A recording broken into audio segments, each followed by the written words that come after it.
Here we are at the Westboro Speedway reunion, and after 25 years since Westboro Speedway last ran, and the announcers are back together. Yeah, Al Fraser and Pete Falcone, and we've just kind of been reliving the old days and the nights spent in that great announcer's booth high above Westboro Speedway, where if somebody in the top row stood up, you wouldn't be able to see anything, right, Al? Yeah, but it's still enjoyable. And occasionally we have to keep the noise down for the apartments across the street. That's right. They don't have that problem now, I guess. What was your favorite memory there? Because you had all the announcing to do and all the races to call, but it can get pretty busy up in that tower. Yeah, I don't know that there's one. For me, I don't know that there's one particular memory. Of course, you know, I was there long before even those days of announcing. I mean, I basically grew up around there, so I learned how to drive in the parking lot of that Westboro Speedway when I was 9 years old in my father's pickup truck. So a lot of excellent memories. Yeah, oh boy. I remember a few people had complained to me, only a few, a couple, that we had to pitch hamburgers, or you're supposed to be talking about the racing, because we, between races, especially just before intermission, we sell some food and souvenirs and all. Plug the concessions. And better memories than that, but as you can see, I got to dig a little harder. There's just so many great places. after all these years, did it seem like it was just yesterday? Yeah, it is when you start talking about it and running into people. Yeah. I've told a number of people today that these 25 years went by pretty fast. To think that the track closed 25 years ago this summer, and I said, I hope the next 25 don't go this fast. Because it seems like it was only yesterday that we were gearing up for a Saturday night under the lights at Westboro Speedway. Now, when some of these got fired up and were being loaded up, that instantly brought me back to the pits, and all of a sudden it was 5 o'clock on a Saturday afternoon, waiting for the hot laps to begin. You know, that was kind of sends a little chill. Oh yeah, the roar of the engine, yeah.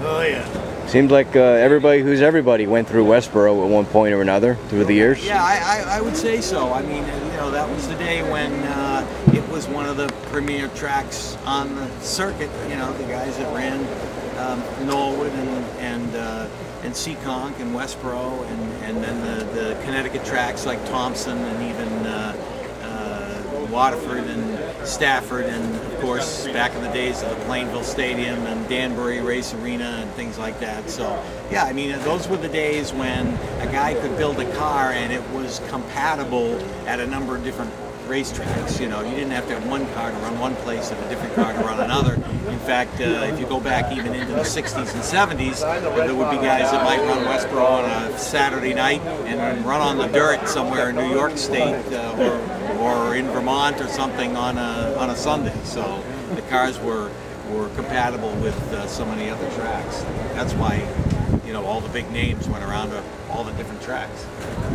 About every big name in modified racing came through Westboro. Yeah, one time or another. Yeah. Someone was showing me a picture earlier of the T5. I think they said about 1976. And it was Leo Cleary clearing the wall and ended up landing in the pits.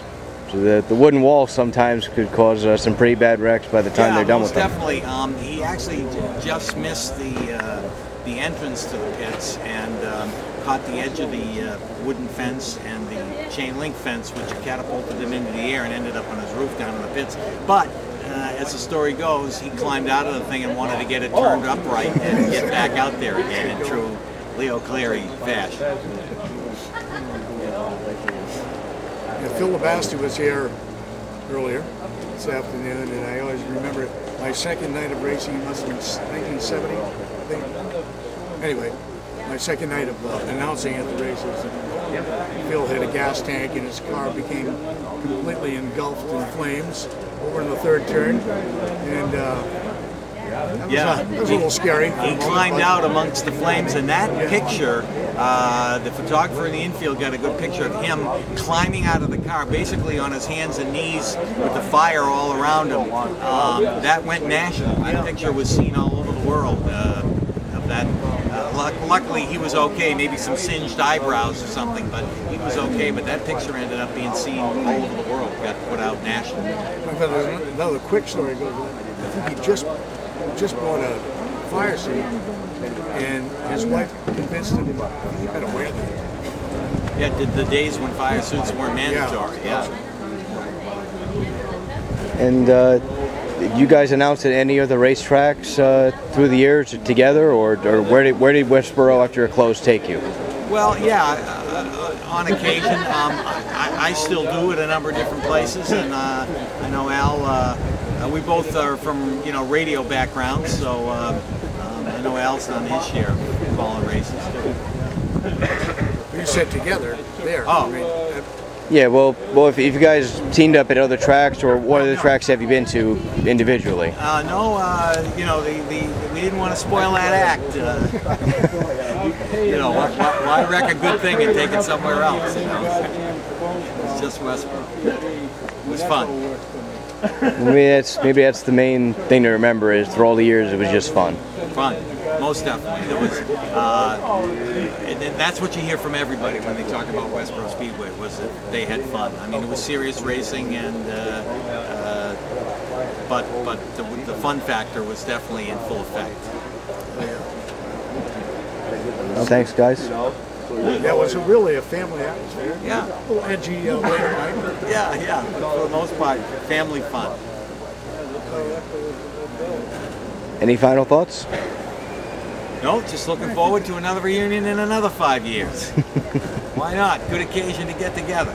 Right? Or if BJ's and Stop and Shop go out of business, maybe. Yeah, put a track in there.